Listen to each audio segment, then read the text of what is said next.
Good morning. Today is Tuesday, August the 25th, year of our Lord 2026, and welcome to the Daily Word. August the 25th. Today's my brother's birthday. I have to call him.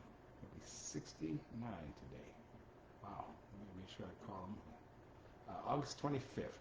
This morning I'm coming to you from the book of Joshua. Joshua chapter 8, verses 30 to 35. 30 to 35. And this is a book of instruction.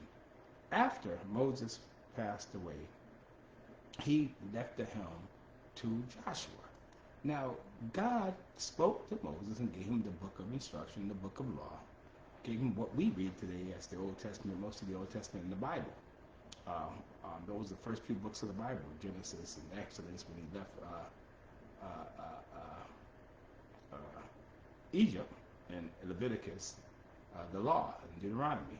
So Joshua is reading all this to the people, and that's what I'm going to read for you today. And that's nothing has changed, and that's what we should be doing today, making sure we read the Bible. That's God's instructions, a book of instruction. And I'm calling it the book of instruction because the Bible calls it the book of instruction. And there's a worldly acronym, and I never use worldly acronyms when it comes to the Bible stuff, but this one I love. And it says Bible, Bible, basic instructions before leaving Earth. The Bible. So anyway, this is Joshua reading the book of instruction to all the people after he's in charge now, and they had their first victory, and God gave them the promised land. So let me read it.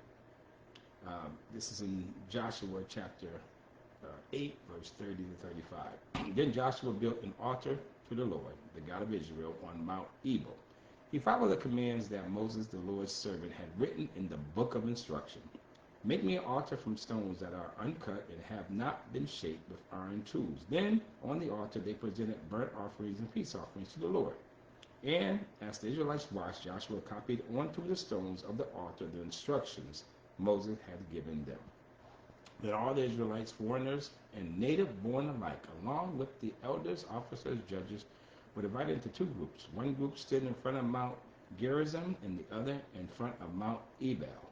Each group faced the other, and between them stood the Levitical priests carrying the Ark of the Lord's covenant. This was all done according to the commands that Moses, the servant of the Lord, had previously given for blessing the people of Israel. Joshua then read them all the blessings and curses Moses had written in the book of instruction.